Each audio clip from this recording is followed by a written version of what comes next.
C'est le père Vincent Cabanac, assomptionniste, directeur du pèlerinage national de l'Assomption à Lourdes, qui prononce l'homélie. Frères et sœurs, avez-vous remarqué que dans le récit des disciples d'Emmaüs que nous venons de lire, tout est double? Ils sont bien deux à quitter Jérusalem pour se rendre dans un village à 2 heures de marche. Et précédemment, dans les versets qui précèdent, dans ce même évangile de Luc, 2 hommes en vêtements blancs sont apparus aux femmes qui découvraient le tombeau vide. Elles étaient 2 plus 1. Il faut être en effet au moins 2 pour accueillir cette nouvelle inattendue. À l'égal des disciples, nous pouvons être accablés par la triste nouvelle de la mort de Jésus, alors qu'il était pour ses apôtres un prophète puissant en action et en parole. Mais les détenteurs du pouvoir l'ont crucifié pour le faire taire. Pourtant, disent les disciples, nous espérions qu'il était celui qui allait délivrer Israël. Déçus, ils fuient Jérusalem. Face à leur perte de foi, heureusement, l'espérance pointe le nez avec le témoignage étonnant des femmes annonciatrices de la résurrection du Christ. La conversion de ces 2 disciples va passer par tout leur sens humain. Alors que Jésus leur explique les Écritures, ils l'écoutent, au point de voir leur cœur et leur intelligence progressivement se convertir. Alors, tout en marchant, on voit le temps s'écouler.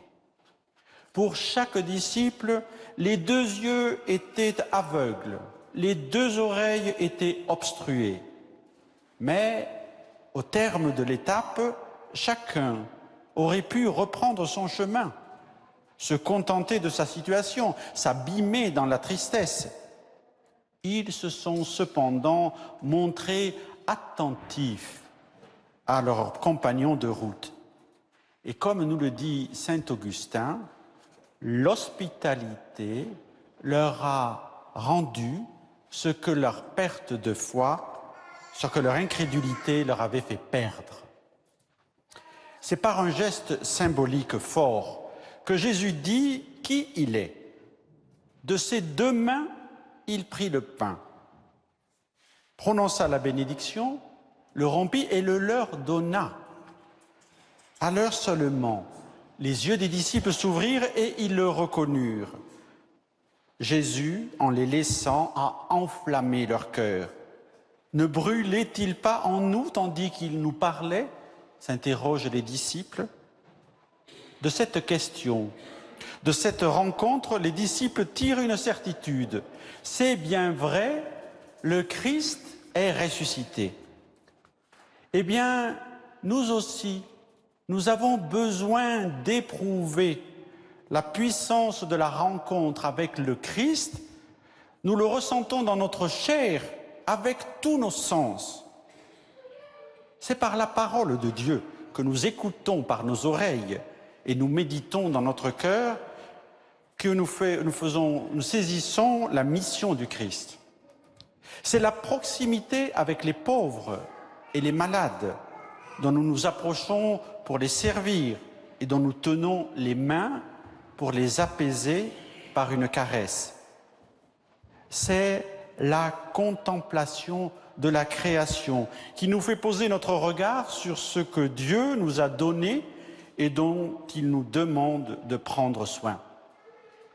C'est par notre bouche ou notre nez que nous apprécions la saveur et le parfum de tant de belles choses que nous composons, comme ces beaux bouquets ici déposés, ou dont nous voyons la floraison gratuite et naturelle. Dieu nous parle par tout cela et nos sens nous permettent de l'admirer. Oh, reconnaissons toutefois que notre foi peut se révéler borgne ou aveugle en ne voyant pas où le Christ se fait présent. Elle est manchot quand nous refusons de donner un peu de nous-mêmes. elle est sourde quand nous nous contentons de penser comme bon nous semble, sans oser élargir nos horizons et entendre quelque avis contraire. Elle perd le goût ou l'odorat quand elle devient fade et aseptisée à l'aune d'une société sécularisée qui ne laisse plus de place à Dieu dans la culture, nos relations humaines ou l'éthique.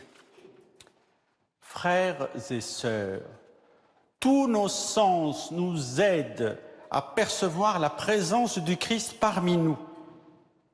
Et signe de leur richesse, avez-vous remarqué que nos oreilles, nos yeux, nos narines, nos mâchoires, nos mains, nos yeux, même notre cœur et notre cerveau sont doubles, en deux parties.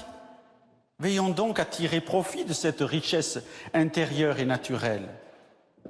De cette complémentarité des sens provient notre aptitude à reconnaître combien le Seigneur peut transformer nos vies et tout notre être, en luttant parfois avec ou malgré nos handicaps, mais toujours avec le Christ à nos côtés.